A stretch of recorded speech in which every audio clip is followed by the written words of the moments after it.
Hello everyone. Today we'll continue the same topic, partnership. The next question of partnership is merits or advantages of partnership. And yesterday we have done meaning and features of partnership. And today's topic is merits, advantages of partnership. ये partnership form की बात है बेटा. तो point one is इसके advantages क्या है, merits क्या है, बेनिफिट्स क्या है, सबका आंसर सेम बनेगा. Point one is easy to form. ठीक है, इसकी प्रेजेंटेशन मैंने बना दी है. इसके अकॉर्डिंग पीडीएफ आपको ऑलरेडी सेंड कर चुकी हूँ मैं. इसके अकॉर्डिंग ही आप करते चलना. यानी it is very easy to form a partnership form. ठीक है, यानी पार्टनरशिप फॉर्म को ओपन करना, यानी फॉर्म करना बहुत इजी है. क्यों? No legal formalities are required to be completed. एक तो इसमें कोई लीगल फॉर्मेलिटीज नहीं है. ठीक है, क्योंकि कंपनीज एक्ट के अंडर, पार्टनरशिप एक्ट 1932 के अंडर आता ही है, तो इसमें कोई लीगल फॉर्मेलिटीज नहीं है. और registration of partnership firm is not compulsory. दो ही पंचिंग लाइन है इसकी. एक तो कोई no legal formalities are required and registration of partnership firm is not compulsory. इसका रजिस्ट्रेशन करवाना कंपल्सरी नहीं है बेटा. ठीक है, कोई ऐसे भी पार्टनरशिप को ओपन किया जा सकता है, but in case of dispute registration होता है तो एक्ट के अकॉर्डिंग होता है, तो सेटलमेंट जल्दी हो जाती है. अदरवाइज कंपल्सरी नहीं है. यानी it is very easy to form a partnership firm. As point one क्या आ रहा है, डॉट वन क्या आ रही है, no legal formalities are required to be completed. And second one is registration of partnership firm is not compulsory. Now second point is balanced decision making. अब इसके डिसीजन मेकिंग बैलेंस्ड कैसे हैं, मतलब balanced बने जाते हैं, कोई भी इसमें कंफ्यूजन नहीं रहता. लेकिन partnership the work is divided. ये काम को डिवाइड किया जाता है किसके according, according to the skill and knowledge of the partners. मैंने कल भी आपको एक एग्जांपल दिया था. अगर पार्टनरशिप ओपन की जाती है तो उसमें जैसे दो तीन अलग अलग डाइवर्स जो स्किल वाले लोग हैं, अलग अलग स्किल वाले लोग हैं, वो पार्टनरशिप बना लेते हैं. तो जिसमें जो स्किल है, जो नॉलेज है, उसी काम को संभाल लेता है. ठीक है, जिसे आप आपके स्कूल में भी देख लो कि time table is allotted according to the skill and knowledge of the teacher. जो उसकी स्किल है, जो उसकी नॉलेज है टीचर की. जैसे अब मैं आपको सब्जेक्ट दो पढ़ा रही हूँ, बिजनेस पढ़ा रही हूँ, अकाउंटेंसी पढ़ा रही हूँ, इंग्लिश तो नहीं पढ़ा रही ना, मैथ्स तो नहीं पढ़ा रही ना. तो मेरी स्किल एंड नॉलेज जो मेरे सब्जेक्ट में, उसी काम को मैं करूंगी. तो पार्टनरशिप में भी क्या होता है कि work is divided according to the skill and knowledge of partners. यानी पार्टनर्स की नॉलेज और स्किल के अकॉर्डिंग वर्क को डिवाइड किया जाता है. अब इससे क्या बेनिफिट होता है, अगर जिसको जो काम करना आता है, जिसकी जो स्किल है, जो नॉलेज है, उससे क्या होगा, दिस डिविजन ऑफ वर्क, जब इस तरह से काम को बांट के करेंगे तो लीड्स टू स्पेशलाइजेशन. ठीक है, तो स्पेशलाइज्ड हो जाएगा पर्सन उसी काम को करने में. And efficiency and management. और मैनेजमेंट में भी क्या आती है, एफिशिएंसी आती है. सभी एक्टिविटीज में भी क्या आती है, एफिशिएंसी आती है. एफिशिएंसी का मतलब बेटा ये होता है कि कम पैसों में ज्यादा प्रोडक्शन करना, बेनिफिट ज्यादा उठाना. This is known as an efficiency. ठीक है, second one is balanced decision making. इसमें क्या है कि अकॉर्डिंग टू स्किल और नॉलेज ऑफ पार्टनर्स वर्क को डिवाइड किया जाता है. And this leads to specialization and efficiency in management.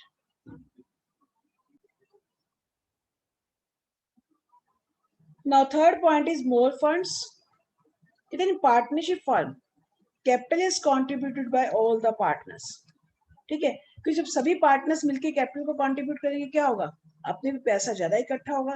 तो as a result the financial resources of partnership firm are larger than the sole proprietorship और आएगा ये, और नहीं आएगा, और ज्वाइंट इंटू फैमिली बिजनेस. ठीक है, तो कहते हैं कि जो पार्टनरशिप फर्म में क्या होता है कि सभी पार्टनर्स मिलकर कैपिटल को कंट्रीब्यूट करते हैं. और जब मिलकर कैपिटल को कंट्रीब्यूट करेंगे तो पैसा ज्यादा आएगा. इस सोल प्रोप्राइटर में अकेला पर्सन पैसे लगाता है, और ज्वाइंट इंटू फैमिली बिजनेस में एक फैमिली के लोग ही लगा पाएंगे. तो इस तरह से कैपिटल यानी ज्यादा फंड्स किस में ज्यादा आते हैं, पार्टनरशिप में. यानी 3 पॉइंट्स हो गए अब तक आपके. One is easy to form.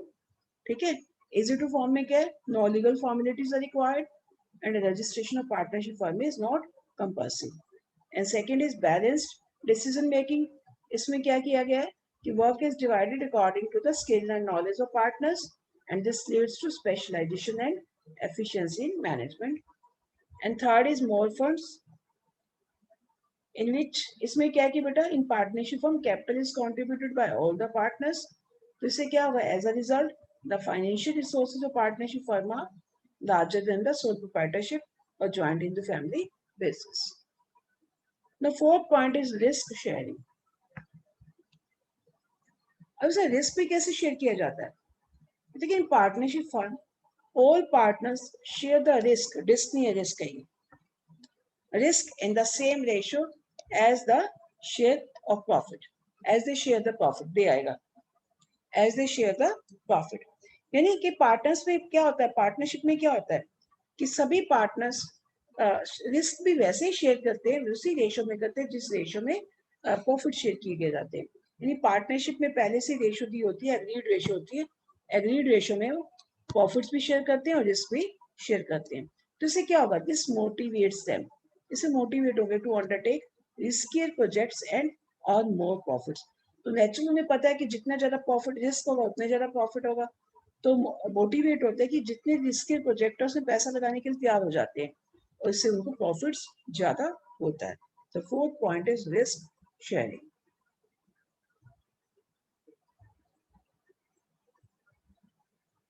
Fifth is secrecy. तो द पार्टनरशिप, अब सीक्रेट्स भी मेंटेन रहते हैं, जैसे सोल ट्रेडर में भी सीक्रेट मेंटेन रहते थे. ये बेनिफिट जो ये एडवांटेज है बेटा, आप सोल ट्रेडर में भी लिख सकते हो, आप इसको joint in the family business में भी लिख सकते हो, ये पार्टनरशिप में भी लिख सकते हो. कुछ पॉइंट्स बिल्कुल ही कॉमन है, ठीक है. तो सीक्रेसी यानी इसमें सीक्रेट्स कैसे मेंटेन रहते हैं कि the partnership firm is not required to publish its accounts, कि तो उसे अपने अकाउंट्स पब्लिश नहीं करने पड़ते, कंपनी को करने पड़ते हैं, बाकी लोगों को करने पड़ते हैं. यानी ना अच्छा, ये पॉइंट ना आपका जो वहां भी सेम लैंग्वेज होती है, यहाँ पार्टनरशिप फॉर्म है, सोल ट्रेडरशिप लिख देना, जॉइंट इन फैमिली बिजनेस लिख देना, ठीक है. And all the decisions are taken by the all partners. सारे डिसीजन कौन लेते हैं, सभी पार्टनर्स लेते हैं. तो so there are no chances of leakage of trade secrets. Natural partner से डिसीजन लेते हैं, ऑफ सीक्रेट क्यों शेयर करेंगे, अकाउंट्स को पब्लिश नहीं किया जाता, तो सारी सीक्रेसी मेंटेन रहती है. तो this is fifth point, secrecy.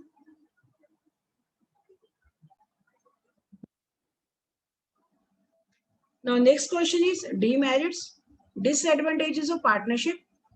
Point 1 is unlimited liability. ये पॉइंट बिल्कुल बेटा सेम वैसे ही जैसे अपने फीचर्स में किया था, same language we have to write here. Now second point is limited resources. और लिमिटेड रिसोर्सेज अगर कहा जाए तो ये कंपैरिजन इसका किया जाएगा कंपनी में, कंपनी के साथ. यानी 5 टाइप्स की बिजनेस ऑर्गेनाइजेशन है आपकी. Sole tradership, second one is joint in family business, and third is partnership, fourth is cooperative societies, and fifth one is company. तो अगर थर्ड टाइप अगर हम देखें पार्टनरशिप, इसमें पैसा अगर कंपैरिजन करें सोल ट्रेडरशिप से और उससे जॉइंट इन फैमिली से, तो अभी हमने एडवांटेजेस में कहा कि इसमें रिसोर्सेज ज्यादा, मोर फंड्स है, ठीक है. अगर बट हम इसका कंपैरिजन करें कंपनी से, कोऑपरेटिव सोसाइटी से, तो इसमें पैसे की कमी होती है, कंपनी में पैसा ज्यादा होता है और पार्टनरशिप में पैसा कम होता है. तो नाउ राइट इट डाउन बेटा, क्योंकि इसमें नंबर ऑफ मेंबर्स में रिस्ट्रिक्शन होती है, मिनिमम मेंबर 2 है, मैक्सिमम 50 है. कंपनी में कोई लिमिटेशंस नहीं होती मेंबर्स पे, जितने मर्जी मेंबर्स वहां बन सकते हैं और जितने ज्यादा मेंबर होंगे उतना कैपिटल कंट्रीब्यूट होगा, ठीक है. तो अब पार्टनरशिप में तो लिमिटेशंस है ना, 50 मेंबर्स ही इसमें पैसा कंट्रीब्यूट कर सकते हैं. तो कई बार लार्ज स्केल बिजनेस चलाना हो तो लार्ज स्केल बिजनेस के लिए पार्टनरशिप सुटेबल नहीं है, ठीक है. तो क्योंकि एक्सपेंशन के केस में पार्टनरशिप में प्रॉब्लम आती ही आती है. तो नाउ राइट इट डाउन बच्चे.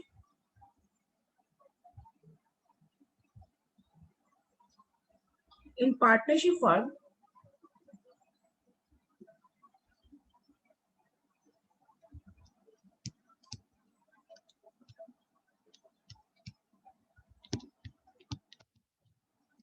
hyphen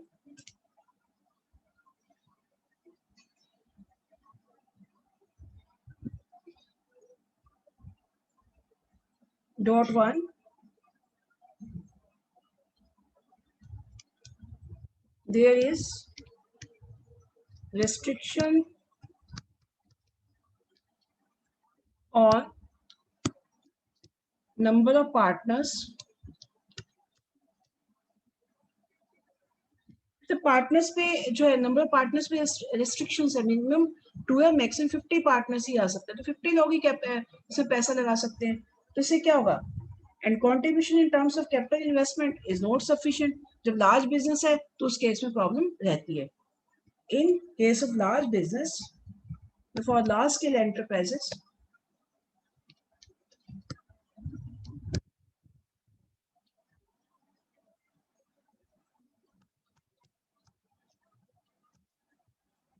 for large scale enterprises, capital contributed by partners, capital contributed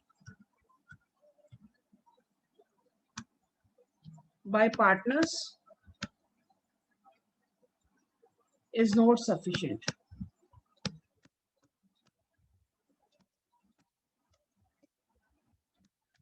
ठीक है, जो क्योंकि लिमिटेड नंबर है 50 मैक्सिमम है तो लार्ज स्केल बिजनेस में जो पार्टनर्स के द्वारा जो कैपिटल कंट्रीब्यूट की जाती है दिस इज नॉट सफिशिएंट। जिसका रिजल्ट क्या रहेगा,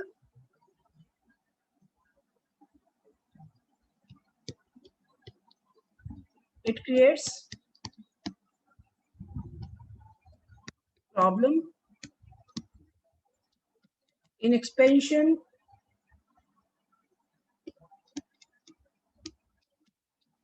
बिजनेस को जब एक्सपेंड करना हो, एक्सपेंशन करनी है, बढ़ाना हो तो उसमें एक लिमिट तक ही बढ़ा सकते हैं।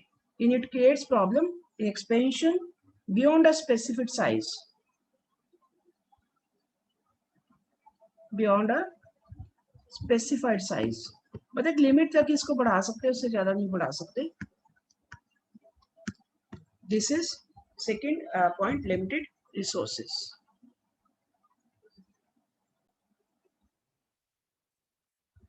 Third point is conflicts. अब पार्टनर्स में कन्फ्लिक्ट्स क्यों रहते हैं, क्योंकि सभी पार्टनर्स डिफरेंट बैकग्राउंड्स के हैं और डिफरेंट फैमिलीज होते हैं, डिफरेंट उनके टेस्ट हैं और डिफरेंट एस्पायरेशंस होती है उनकी, तो हर एक की अपनी अपनी ऑब्जेक्टिव्स अलग अलग हैं। तो इस वजह से कई बार उनके जो थॉट्स है मैच नहीं करते, तो आपस में और में झगड़ा होने के चांसेस ज्यादा रहते हैं। तो मैक्सिमम पार्टनरशिप बनने के बाद थोड़े टाइम ही चलती है, टूटती ज्यादा है, तो यानी कन्फ्लिक्ट्स इसमें ज्यादा रहते हैं। नाउ राइट इट डाउन बेटा। इन partnership form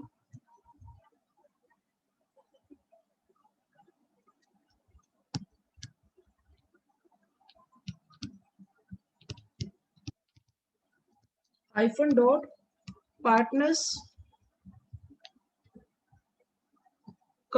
partners come from different background,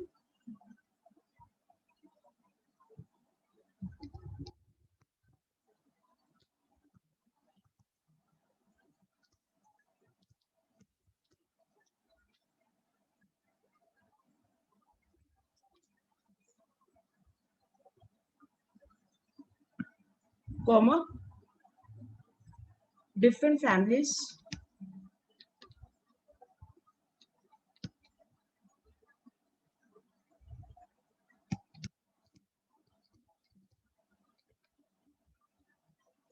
come from different backgrounds, comma different, बार बार मत लिखो, एक ही बार लिख दो बेटा, different backgrounds, families and opinions,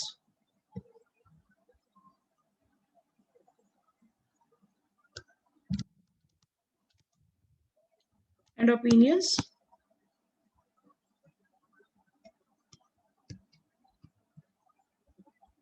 Now second dot, अब जब डिफरेंट जो फैमिली से डिफरेंट बैकग्राउंड से आएंगे, डिफरेंट ओपिनियंस होंगे, तो क्या होगा, तो आपस में क्लैशेस तो आएंगे ही आएंगे। ठीक है, तो मान लो एक पार्टनर कहते हैं नहीं मुझे तो ऐसा करना है, रिजिड जो एटीट्यूड अडॉप्ट करता है, तो उसमें आपस में कंफ्लिक्ट होने के चांसेस रहते हैं। If partners adopt a rigid attitude then it may leads to conflict among the partners.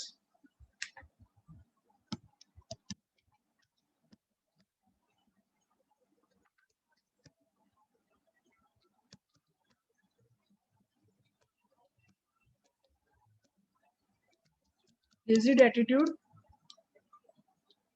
then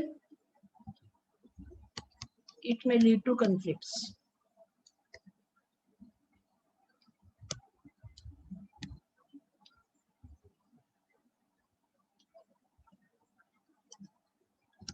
ठीक है, और मैक्सिमम पार्टनरशिप में conflicts रहते ही रहते हैं।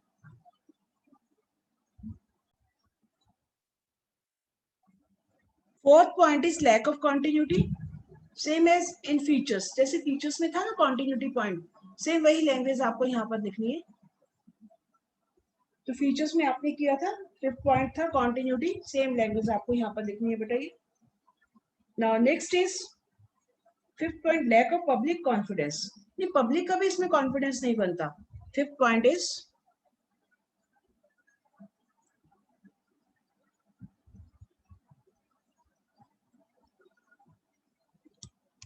lack of public confidence.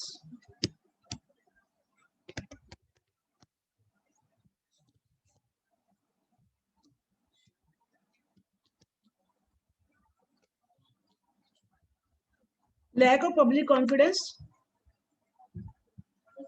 नहीं पब्लिक का इसमें कॉन्फिडेंस क्यों नहीं बनता? क्योंकि पता है कि पार्टनरशिप है, इसके अकाउंट्स और जो है जो एनुअल रिपोर्ट से पब्लिश नहीं होनी, तो पब्लिक भी इसमें आसानी से विश्वास नहीं करती, ट्रस्ट नहीं करती पार्टनरशिप की डीलिंग में। ठीक है, तो यानी public has less trust and faith in partnership form. Write it down बेटा। The public has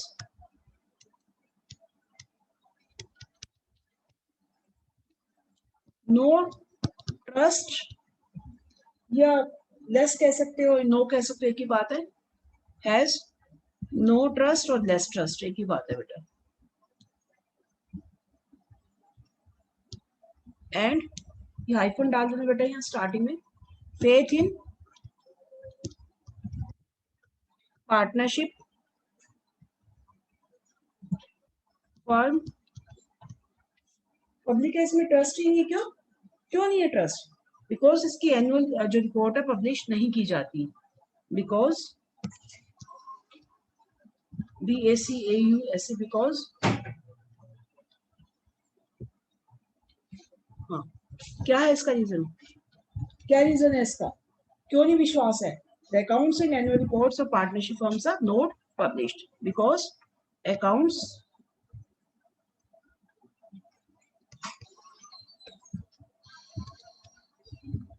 and annual reports, ये में इसकी पंच लाइन है बेटा, because accounts and annual reports of partnership